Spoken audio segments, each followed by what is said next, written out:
কয়টা? প্রথম নেয়ামত, সবচেয়ে অল্প বয়সে রাসূলের বিবি হতে পেরেছি, এক। 2 নাম্বার, আমার ঘরে শুয়ে আছেন রাহমাতাল লিল। 3 নাম্বার, আমার চরিত্রের সার্টিফিকেট দিয়েছেন কে? 4 নাম্বার, রাসূলের নামাজের সামনে দিয়ে আমার যাওয়ার অনুমতি ছিল। 5 নাম্বার, আমার বুকে মাথা রেখে রাসূল শেষ নিঃশ্বাস ত্যাগ করেছে। সব বিবিকে সমান দিতেন। রাসূল বলেছেন 5টা জিনিস সবাইকে সমান দিবা। কয়টা? আপনি যা খান বিবিকে, যেই কাপড় পরেন তাকে, যেরকম জায়গায় থাকেন সেরকম জায়গায় বিবিকে কেউ অসম্মান করতে আসলে আপনি প্রোটেকশন দিবেন। 5 নাম্বার, সব সময় বিবির প্রশংসা করবা। একজন নবীও বিবির দোষ তালাশ করতেন না। আর বাংলাদেশের লোকদের পাইকারি দোষ হলো বিবির দোষ তালাশ করা। এই ডাইলে লবণ কম দিছ,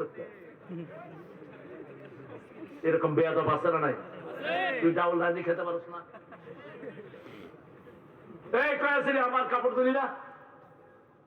রাসূলের কতজন বিবি ছিলেন? 11 জন। কতজন? নিজের কাপড় নিজেই ধুইতেন। মা ফাতেমা এসেছেন, হাতে কর পড়েছে। তিরমিজি সহিহ হাদিস।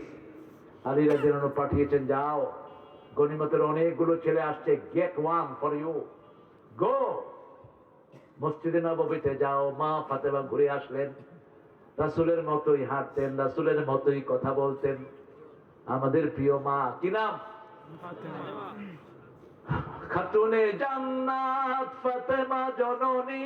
নজরুলের কি লেখা? পাপ তাপ নাশিনী। রাসূল দেখলেন ফাতেমা ঘুরে আসছে, আসতে উঠে আসলেন, কাজ শেষ করে এসে বলছেন, মা, আমার কাছে গিয়েছিলে কোনো প্রয়োজন? যখন ফাতেমার ঘরে আসতেন, ফাতেমার হাতে চুমু খেতেন, রাহমাতাল লিল, কপালে চুমু খেতেন। নিজের জায়গায় ফাতেমাকে বসিয়ে নিজে পাশে বসতেন। মা, কেন গিয়েছিলে? লজ্জাবোধ করলেন, আলীকে বললেন, তুমি বলো। আলী বলছে, আপনার মেয়ে, ত্রিভুবনের প্রিয় মুহাম্মদের মেয়ের হাতে কর পড়েছে, জাতা ঘুরাতে ঘুরাতে, কোমরে দাগ পড়েছে কলসি টানতে টানতে, একটা গোলাম চাচ্ছে। রাসূল বলেন, আর কিছু না? বার কিছু না। ইত্তাকিল্লাহ, 3টা কথা বললেন। কয়টা? ইয়া আলী, ফাতেমা ইত্তাকিল্লাহ, আল্লাহকে, তাদের কখনো ব্রেন স্ট্রোক হয় না। যারা নিজের কাজ নিজে করে তারা কখনো হার্ট অ্যাটাকের শিকার হয় না। যেগুলো বৈশা বৈশা টিপতে থাকে এগুলোর হার্টও টিপে। আছে না? ঘরে বসে বসে কি করে? মোবাইল টিপে, টিভি টিপে, টিপতেই থাকে। হ্যাঁ, এরা ভালো। এদেরকে খারাপ করিয়েছে বিগত সরকার। এদের পড়াশোনা বাদ দিয়ে এদের হাতে মোবাইল ধরিয়েছে, ঠিক কিনা? এখন কেমনে এই ছেলেগুলো এখানে বসে আছে বলুন তো? এই ছোট্ট ছোট্ট বাচ্চাগুলো তো একদম মোবাইল চায় না। এই যে ছোট ছোট বাচ্চা কত সুন্দর সুন্দর বসে আছে, এরা কর্মসূচি চায়। আরেকটা কর্মসূচি আসবে, বাংলাদেশকে যদি কেউ অস্থিতিশীল করতে চায় তোমরা আগে আসবা ইনশাআল্লাহ। এরা প্রেরণা পেয়েছে বদরের সাহাবীদের থেকে। তরফার 2 ছেলে মুআজ আর মুআওয়াজ, 13 আর 11 বছর, আবু জেহেলকে বদরের ময়দানে পিটায়া লাশ বানাইছে। এরা সেই তরফার বংশধর, ঠিক না ঠিক? আল্লাহ আমাদের ছেলেকে আপনি কবুল করেন। পাইকারি হারে ছেলে মেয়েরা তোমরা কোরআন শরীফ মুখস্থ করা শুরু করো। ঠিকঠাক করবা, কোরআন দিয়ে করো। ঠিকঠাক করবা, রাসূলের হাদিস দিয়ে করো। তোমাদের চেয়ে ভাগ্যবান আর কেউ হবে না। কি সুন্দর করে রাসূল সাল্লাল্লাহু আলাইহি ওয়াসাল্লাম সবকিছু ম্যানেজ করতেন। আমরাও করব, আল্লাহ তৌফিক দান করেন। আরো চিৎকার করে বলেন আমিন। রাসূল সাল্লাল্লাহু আলাইহি ওয়াসাল্লামের 11 জন বিবি নিজের কাপড় নিজে দিতেন। আর ফাতেমাকে বলেন, ফাতেমা, তুমি নিজের কাজটা নিজে করবা, আল্লাহকে ভয় করবা।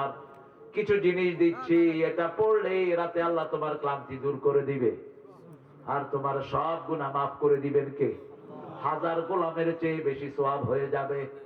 সুবহানাল্লাহ 33 বার, আলহামদুলিল্লাহ 33 বার, আল্লাহু আকবার 34 বার শোয়ার সময় পড়বা। মোল্লা আলী কারি রাহমাতুল্লাহ আলাইহি, উপমহাদেশের একজন বড় হানাফি আলেম, তিনি বলছেন এই তাসবিহগুলো যারা রাতে পড়ে দিনের সব ক্লান্তি তাদের দূর হয়ে যায়। আমি হামজাকে বলবো, রফিককে বলবো, এটা পড়বা। তোমরা পড়ো, তবে বেশি করে পড়ো, তাহলে দেখবা ক্লান্তি দূর হয়ে যাবে, ক্লান্তি থাকবে না। বেশি করে দুধ খাও। এক্সারসাইজ করো। প্রত্যেক নবী এক্সারসাইজ করতেন। মুসা আলাইহিস সালাম এক থাপ্পড় মেরেছে, ফেরাউনের সেনাপতি শেষ। ফেরাউন না শুনা কয়টা মুসা মারছে, আর কারো হাতে এত শক্তি নাই। কারণ ফেরাউন না তো ছোটকালে খাইছিল কিছু। রাসূলের হাতে কি শক্তি ছিল? রোকানা, মক্কার সবচেয়ে শক্তিশালী মানুষকে 3 বার আসাল মারছে। সৌদি আরবের সবচেয়ে শক্তিশালী যুবক কি নাম? রোকানা, 3 বার আসাল মারছে। রাহমাতাল লিল আলামিন। সেই নবীর রহমার মতো আমরা উদার হই, মুরব্বীদেরকে সম্মান করি, রাজি আছি তো? শিশুদেরকে কি করি? আদর করি। মসজিদে শিশু গেলেই কিছু মানুষ, এই এই হেই, আপনাদের এখানে না আসেনি এরকম কিছু আল্লাহর ওলি মসজিদে থাকে, এই কেন তুই পোলাপান মনে করে যে মসজিদে এসে গুনাই হয়েছে আমার। অথচ রাসূল মসজিদে বাচ্চা গেলেই রাসূল বাচ্চাদেরকে আদর করতেন। পানি পড়ে কি করবো? পানি আপনাদের কেমনে চিনছে? আরবে মরুভূমিতে ওই জন্য পানি পড়তে।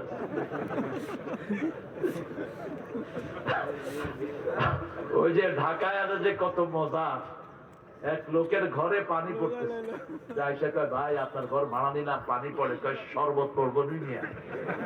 হ্যাঁ শরবত, শরবত করবো তোমার দিকা 1500 টাকা ভাড়া দাও, নিয়ে শরবত খালাম।